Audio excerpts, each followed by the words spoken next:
কৰ্মচাৰীৰ প্ৰতিবাদত অচল পঞ্চায়ত গ্ৰাম উন্নয়ন বিভাগ। জিলাই জিলাই কৰ্মবিৰতি গ্ৰাম উন্নয়নৰ ঠিকাভিত্তিক কৰ্মচাৰীৰ।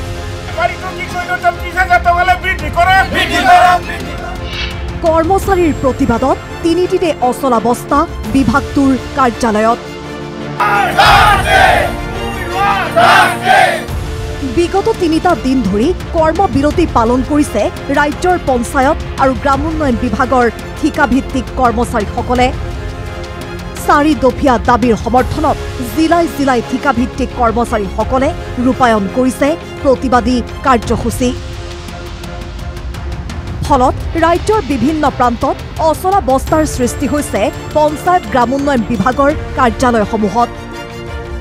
কিন্তু ঠিকাভিত্তিক কৰ্মচাৰীসকলৰ প্ৰতিবাদলৈ কোনো সঁহাৰি দিয়া নাই বিভাগীয় মন্ত্ৰী ৰঞ্জিত কুমাৰ দাস অথবা বিভাগটোৰ শীৰ্ষ আমোলা বিষয়াসকলে।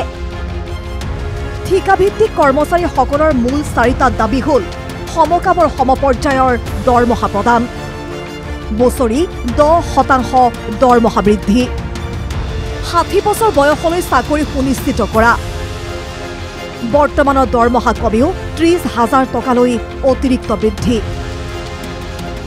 উল্লেখযোগ্য যে 2009 চনৰ পৰাই পঞ্চায়ত আৰু গ্ৰাম উন্নয়ন বিভাগৰ বিভিন্ন কাৰ্যালয়ত কৰ্মৰত হৈ আছে ঠিকাভিত্তিক কৰ্মচাৰীসকল।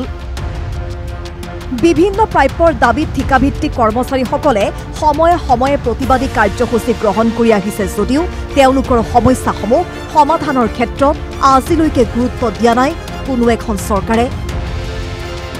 বিগত সময়ছোৱাত বিভাগীয় মুৰব্বী তথা আমোলা বিষয়াৰ এই সন্দৰ্ভত কেইবালানিও আলোচনা মিলিত হোৱাৰ পিছতো আজিলৈকে কোনো সুফল পোৱা নাই ঠিকাভিত্তিক কৰ্মচাৰীসকলে। আমি বিগত প্ৰায় 16-17 বছৰ PNRD বিভাগত ৰাইজৰ সেৱাত আমি ব্ৰতী হৈ আছো, কিন্তু আমি প্ৰাপ্যৰ পৰা আজিও বঞ্চিত হৈ আছো। একচুৱেলি দৰমহা ক'বলৈ আমাক অলপ লাজ লাগে। আমি পৰিতোষিক পাই আছো, সেই পৰিতোষিকৰ উপৰিও আমাক এককালীনভাৱে ৰেগুলাৰলি আমাক 30,000 বঢ়াই দিব লাগে। আমি যিটো পাই আছো বৰ্তমান চেলাৰী তাৰ লগত যোগ কৰি আমাক 30,000 বঢ়াই দিব লাগে। আমি যেনেদৰে কামবিলাক কৰোঁ পঞ্চায়তখনৰ আমিয়ে চালিকা শক্তি, গোটেই কামখিনি আমি চোৱা চিতা কৰোঁ, কিন্তু আমাৰ কৰ্মচাৰীসকলক আজি বিভাগেই হওক বা চৰকাৰেই হওক মাহিয়াই দৃষ্টিৰে চোৱা আমি পৰিলক্ষিত হৈছে। যিহেতুকে আমি চৰকাৰী কৰ্মচাৰী হিচাপে যিখিনি সুবিধা পাব লাগিছিল আমি সেইখিনিৰ পৰা বঞ্চিত হৈ আহিছোঁ।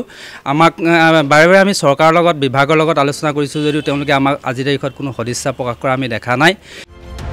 পঞ্চায়ত গ্ৰাম উন্নয়ন বিভাগৰ ঠিকাভিত্তিক কৰ্মচাৰীসকলৰ দাবী চৰকাৰে শীঘ্ৰে পূৰণ নকৰিলে অনাগত দিনত কৰ্মচাৰীসকলে আন্দোলন অধিক তীব্ৰতৰ কৰি তুলিব বুলিও হুংকাৰ দিছে।